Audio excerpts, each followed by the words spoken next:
Alors nous allons parler moto avec Pierre Hourdin et d'enduro.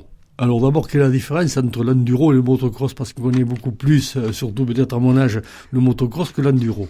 Oui, c'est vrai que la discipline est un peu moins médiatisée. La moto se ressemble beaucoup, mais c'est une moto homologuée. Donc il faut une carte grise, une assurance et un permis de conduire. Ce qui nous permet de pouvoir aller sur la route et de pouvoir aussi rouler dans les bois sans difficulté. Oui, parce que les motos de motocross, logiquement, vous n'avez pas le droit de rouler sur la route. Hein. Voilà, tout à fait. Alors, qu'est-ce que c'est qui vous a mené à cette passion de la moto? La passion de la moto, je l'ai toujours eue grâce à mon père, en fait, parce que j'ai toujours baigné dans la moto. Et puis, il y a quelques années, en 2004, il s'est mis, un peu avant, quelques années avant, il s'est mis à l'enduro. Et moi, je faisais du bicross parce que par faute de moyens, bon, c'est un peu l'antichambre un peu de la moto. C'est bon, quand on n'a pas les moyens de faire de la moto, ben, on fait du bicross. Et puis bon, une certaine lassitude, j'ai dit bon, ben, je vais essayer ce sport et on va voir ce que ça va donner. Moi, je connaissais beaucoup le motocross, mais je connaissais pas du tout l'enduro. En parlant justement, donc juste une petite transition, il faut dire aussi que nous avons ici dans le secteur un champion du monde de descente en VTT, qui est de la trappe. Donc ensuite, bon, votre palmarès. Mon palmarès, cette année, je finis 3e du championnat de Ligue 1 Midi-Pyrénées. L'année dernière, j'ai été champion Ligue 2 Midi-Pyrénées. Et en 2007, j'ai été aussi champion Midi-Pyrénées en Ligue 2. Donc il y a plusieurs catégories, quoi. Il y a plusieurs catégories, c'est ça. Il y a la catégorie Ligue 3 qui est la catégorie promotion, Ligue 2 qui est la catégorie moyenne, et Ligue 1 qui est la catégorie la plus haute, c'est le niveau professionnel, quoi. Et alors justement, on va continuer un peu plus loin parce que vous êtes champion Midi-Pyrénées, oui, régional. C'est ça. Alors votre ambition? Mais mon ambition, comme cette année j'ai fait 3e en Ligue 1, donc en professionnel, cette année, mon ambition, c'est de faire premier en Ligue 1, donc d'être champion, mais là en catégorie professionnelle. Et puis cette année aussi, je fais le championnat de France. Donc là, l'ambition, c'est de faire toutes les courses et d'apprendre. Est-ce que vous êtes déjà mesuré à des grandes pointures? Oui. Et il y a encore du travail parce que c'est vrai que là, ce sont des personnes qui font ça à l'année. Donc, qui ont un entraînement spécifique, qui n'ont pas un travail à côté. Et donc là, ils ont vraiment le temps de s'entraîner et de vivre, et ils vivent de leur passion. Donc, il y a amateur et professionnel. C'est ça. Donc, vous allez passer professionnel.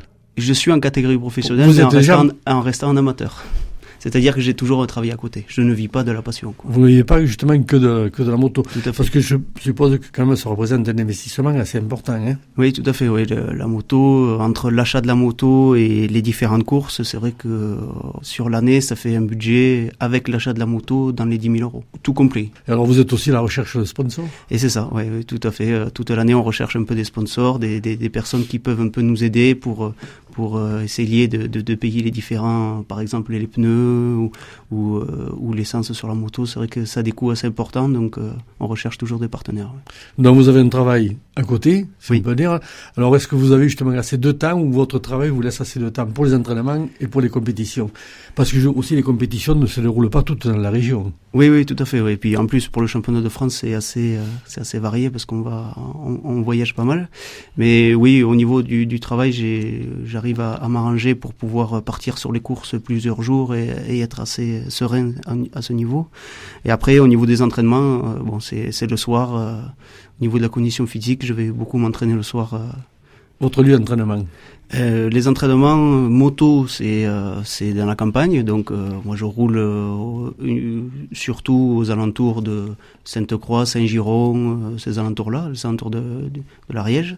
Et un peu dans le Comminges aussi, donc tout ce qui est Moran, Carbone, des choses comme ça. Donc, ce qui entraîne beaucoup de déplacements. Oui, tout à fait. Ouais, Et alors, quelles sont les principales qualités physiques pour ce sport? Alors, il faut savoir qu'une course d'enduro dure, sur le championnat Midi-Pyrénées, en catégorie Ligue 1, on fait 300 km et 8 heures de course à peu près, entre 7 et 8 heures de course. Donc il faut de l'endurance. Et après, il faut des qualités physiques aussi pour arriver à récupérer dans la journée quand on va faire des efforts intenses pour pouvoir continuer aussi. Et donc on fait de l'endurance et du fractionnement. Donc il faut être bien préparé physiquement. Physiquement et aussi pour amortir les chutes. Hein. Aussi, ici. Et on est protégé quand même. On a des équipements obligatoires comme le casque, les carapaces. Et là, c'est vraiment c'est un bien pour notre sport parce que ça évite quand même les grosses blessures à ce niveau-là. Quelle est la différence entre notre terrain de motocross et d'enduro dans la compétition? Alors un terrain d'enduro, la boucle va faire 100 km, alors qu'un terrain de motocross, c'est un circuit fermé qui va faire en 2 km maximum. Attendez, 5 km, mais sur une compétition, vous allez sur route ou parce que pour faire 5 km... C'est 5 km de chemin. De chemin. De chemin. Des fois, on traverse les routes, mais on fait 100 km dans les chemins. Et ici, dans la région, quel est le circuit ? Alors, dans la région, il n'y a pas énormément de courses au niveau du secteur. Il y a une très belle base d'entraînement qui est à Balesta, à côté de Salis, à Roquefort, sur Garonne. Donc c'est une très belle base d'entraînement, mais il n'y a pas de course sur le secteur. En fait, la plus proche, c'est Agen, ou alors Coupiac, qui est en Aveyron. Et alors, par rapport aux motos, est-ce qu'il y a des cylindrés ou est-ce qu'il y a aussi des catégories par rapport aux cylindrés ? Oui, tout à fait. Parce qu'au motocross, il y a 250, 500 ça, ouais. Et 700. Voilà, en fait. C'est trop mécanique. Ouais, non, mais c'est un peu les mêmes catégories qu'en motocross. Il y a 4 catégories exactement. Il y a la catégorie 125 de temps et l'équivalent en 4 temps, c'est un 254 temps. Il y a la deuxième catégorie, c'est 252 temps et 454 temps. Et la dernière, c'est 504 temps et 302 temps. Et plus une catégorie vétéran. Et alors vous, c'est dans quelle catégorie ? Donc moi, je suis en 252 temps, donc en catégorie E2. Est-ce que pour évoluer... Alors les catégories, c'est pas forcément une évolution en fait, c'est oui, c'est un choix personnel. C'est un choix personnel, vous faites. Voilà, tout à fait. Ouais. Et pourquoi vous avez fait ce choix ? L'année dernière, quand j'ai été champion, j'étais en catégorie E1, et là cette année, j'ai changé de cylindrée parce que justement, en passant dans la catégorie des professionnels, on avait 300 km à faire par jour, donc je me suis dit que c'était pas plus mal d'enrouler un peu plus, donc d'avoir une cylindrée un peu plus importante, pour un peu moins tirer dans la moto tout le long de la journée. Oui, parce qu'en-dessus, il faut la résistance aussi de la moto, parce qu'il y a aussi l'assistance. Oui, il y a l'assistance. Dans les courses. Tout à fait, ouais. Tout à fait. Donc vous êtes obligé d'avoir des personnes aussi autour de vous pour assister en cas de panne. Voilà, alors en cas de panne, c'est vrai que ça arrive rarement parce qu'on essaye de bien préparer la moto. Mais bon, on n'est pas à l'abri d'une chute, de casser un levier ou chose comme ça. Mais l'assistance sur les courses, de toute façon, pour nous, elle est obligatoire pour le ravitaillement. Donc le ravitaillement en essence et le ravitaillement aussi pour nous, pour qu'on puisse un peu s'alimenter sur les 8 heures de course. Alors quelle est votre équipe ? L'équipe, elle est composée de ma femme uniquement. En fait, c'est ma femme qui me suit sur toutes les courses, qui m'accompagne. Alors cette année, c'est un peu plus simple pour elle parce qu'elle m'accompagne avec la voiture. Mais jusqu'à présent, elle n'avait pas le permis et elle me faisait l'assistance en mobilette et je lui tire mon chapeau parce que c'était pas évident. Justement, bon, c'est votre femme, donc est-ce que c'est une passionnée de moto ou alors elle était obligée de venir à la moto ? Quand on s'est connus, je faisais pas encore de moto. Et c'est vrai qu'on s'est pris un peu tous les deux pour cette passion. Et heureusement qu'elle aime la moto, parce que sinon, elle pourrait pas faire tout ça pour moi. Ouais. Comme quoi l'amour peut amener beaucoup de choses. C'est sûr, c'est sûr. Justement, alors c'est vous qui vous fournissez aussi le carburant pour tout dans les compétitions ? Oui. C'est vous qui amenez tout ? Oui, tout à fait, ouais. Et est-ce que vous avez des décorations ou des médailles ou alors vous avez des primes ? Non, on n'a pas de primes. C'est là, par exemple, le week-end dernier, j'étais à la remise des prix, donc en étant 3e du championnat Midi-Pyrénées. Donc sur la remise des prix, on a juste une coupe honorifique. Bon, c'est déjà un grand plaisir, mais voilà, on n'a pas de récompense ou de prime à ce niveau-là. Ouais. Donc on va dire que vous habitez Toulouse, mais vous êtes originaire de Saint-Christo, c'est ça, de notre région. Donc ce qu'il y a, c'est que pour vous voir courir, il faut vraiment se déplacer, quoi. Oui, pour voir courir en compétition, en tout cas. Et oui, il faut se déplacer parce que c'est vrai que les courses sont toujours au minimum à 1h30, voire 2 heures de route, oui. Et est-ce qu'il y a d'autres concurrents comme vous de la région ? Ou vous êtes le seul de notre secteur à peu près ? Non, parce que la région Midi-Pyrénées de la région de notre secteur du sud toulousain, quoi. Du sud toulousain, oui, il y a quand même du monde qui roule sur le secteur du sud toulousain parce que justement on est proche des montagnes et donc il y a beaucoup de monde qui roule sur ce secteur-là et qui habite ce secteur-là. Ouais. Et quand vous vous déplacez, vous pouvez vous déplacer à plusieurs ou c'est individuel chacun ? On est plutôt en déplacement individuel. Certains se rassemblent dans des camions. Bon, moi, je me déplace en voiture, donc c'est vrai que je pars tout seul avec ma femme. Mais certains se rassemblent à plusieurs, mettent plusieurs motos dans les camions pour partir ensemble. Ouais.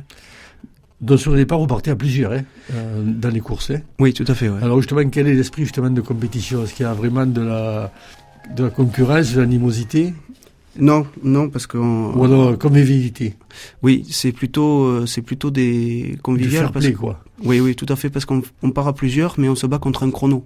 On se bat pas contre un autre concurrent. On se bat contre nous-mêmes, en fait. Si on veut aller plus vite, il suffit qu'on tourne la poignée, en fait. Et on se bat contre un chronomètre et pas contre les autres. Pas comme en motocross où on part tous ensemble, en fait. Là, sur une spéciale, on part tout seul et on est chronométré. Donc ça évite un peu le fait de se bousculer un peu. Ça, donc c'est davantage convivial, quoi. Il n'y a pas carrément de la compétition pour essayer de gagner à tout prix, quoi. Oui, voilà. Non, ça se passe bien entre les concurrents. On est tous un peu copains. On roule ensemble dans les entraînements. Donc il y a pas à ce niveau-là, ça se passe très bien et c'est ce qui est bien dans l'enduro aussi, c'est un sport qui est convivial. Ouais. Là, c'est plutôt une course contre la montre. C'est une course contre la montre. L'enduro. Ouais. Tout à fait, ouais. Donc il y a moins de bruit. Oui, tout à fait. Parce qu'une seule moto qui en compétition, c'est pas peut-être une dizaine de motos comme au motocross qui roulent ensemble. Oui, tout à fait. Ça fait moins de bruit et puis on n'a pas les mêmes normes qu'un circuit fermé. Nous, comme on roule dans les bois et sur la route, on doit respecter les normes décibels qui sont préconisées sur la route. Est-ce qu'il y a des règles de sécurité aussi que vous devez respecter quand vous traversez des routes? Est-ce qu'il y a... Alors déjà, c'est vraiment sécurisé. Il va y avoir des endroits qui vont être sécurisés, donc des endroits où il y a un gros passage. Ils vont quand même mettre quelqu'un pour essayer d'éviter qu'il y ait des accidents. Sinon, il y a souvent des stops de marqués. Nous, on doit respecter un stop en sortant d'un chemin. Et puis surtout, on doit respecter le code de la route. Donc même si on traverse la route, on doit respecter le code de la route. Donc on doit faire attention à ce qu'on fait. Est-ce qu'il y a des juges sur le parcours? Oui. Éventuellement, pour voir s'il n'y a pas de... C'est ça, il y a des juges sur les parcours, des commissaires, pour voir si d'ailleurs on coupe pas un peu le parcours, parce que 100 km des fois c'est un peu long, donc si on respecte le chemin, il y a des commissaires de course pour appliquer des pénalités s'il y a tricherie. Ouais. Et alors par rapport, parce que vous empruntez, vous allez dans les bois, dans les forêts. Oui.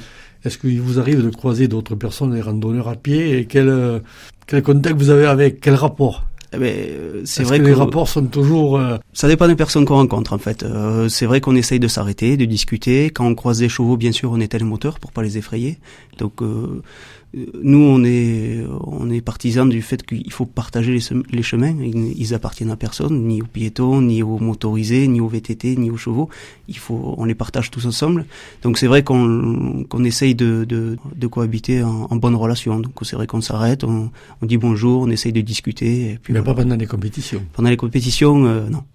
Non, parce que c'est vrai qu'il y a toujours des a priori avec les motos, surtout dans des lieux comme ça, où les gens, encore, qu'est-ce qu'ils viennent... Oui, tout à fait. Ouais. Alors que c'est une même passion, c'est juste que nous on se déplace en moto, mais on adore la nature, on adore se retrouver en haut d'une colline, avoir un joli paysage, regarder les Pyrénées. Voilà, c'est la même passion. En fait, c'est juste que on se déplace en moto au lieu d'être à pied ou en VTT. Alors votre prochaine compétition? Alors la prochaine compétition, ça va se dérouler en Languedoc-Roussillon. Ce sera une compétition de préparation en fait. Une compétition qui va se faire que sur des spéciales. Donc là, il y aura pas une centaine de kilomètres. Il y aura vraiment que des parties chronométrées. Et ce sera fin janvier pour une course de préparation. Fin janvier? Oui, fin janvier, oui. Dans le Languedoc-Roussillon? Oui. Dans quel coin? Aux alentours de Béziers. Ok, et ensuite, est-ce que vous avez déjà un calendrier établi? Oui, j'ai déjà le calendrier sportif. Donc les courses vont commencer à peu près aux alentours d'avril pour se terminer aux alentours d'octobre. Donc la saison, c'est surtout printemps-été. C'est ça. Donc en hiver, repos, juste entraînement. En octobre, novembre, on fait un petit break. On touche plus trop à la moto parce qu'on en a pas mal bossé toute l'année. Et puis on reprend petit à petit, décembre, janvier, février, mars. On recommence l'entraînement et on s'entraîne. Donc vraiment, la compétition démarre au mois d'avril. Oui. Ouais, ben nous retrouverons au mois d'avril donc pour parler de ces compétitions et ensuite pour avoir les résultats. Parce que là, vous passez, enfin, c'est en professionnel, hein. Voilà, c'est la catégorie professionnelle. Donc là, j'ai un tour de plus et je tourne avec des personnes qui font que ça. Ouais. Eh bien, merci beaucoup et bonne réussite dans votre sport. Ben, merci beaucoup.